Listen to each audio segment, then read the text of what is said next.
Everyday నేను 20 miles నడుస్తాను అని ఒక రూల్ పెట్టుకున్నాడు. ఫస్ట్ డే బాగా హుషారులో ఉంటాడు కాబట్టి 25 మైల్స్ నడిచాడు. రెండో రోజు కూడా 25 మైల్స్ నడిచాడు, ఎక్స్ట్రా 5 మైల్స్ నడిచాడు. సో 50 మైల్స్ అయింది. థర్డ్ డే కొంచెం బద్దకించి నిన్న మొన్న కలిపి 10 మైల్స్ ఆల్రెడీ కవర్ చేశాను కదా అని ఆ రోజు 10 మైల్సే నడిచాడు. ఆ తర్వాత రోజు 8 మైల్స్ నడిచాడు.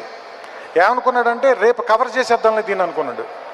ఫోర్త్ డేకి వెళ్ళేసరికి 5 మైల్సే నడిచాడు. ఆ నెక్స్ట్ 2 డేస్లో కవర్ చేద్దామని అనుకున్నాడు. ఎప్పటికీ కవర్ చేయలేకపోయాడు. తర్వాత ఆపేశాడు, నెక్స్ట్ స్టార్ట్ చేశాడు. ఫస్ట్ డే 20 మైల్స్ నడిచాడు. 21st మైల్ నడిచి ఓపుకున్నా ఆపేశాడు. సెకండ్ డే 20 మైల్సే నడిచాడు. థర్డ్ డే 20 మైల్సే నడిచాడు. ఇట్స్ ఫిజికల్గా మనకి మజిల్ ఎలా ఉంటుందో ఎక్సర్సైజ్ చేయడానికి మెంటల్ మజిల్ కూడా మీరు అలవాటు చేయాలి. సో దానికి డిసిప్లిన్ ఒక్కటే మార్గం.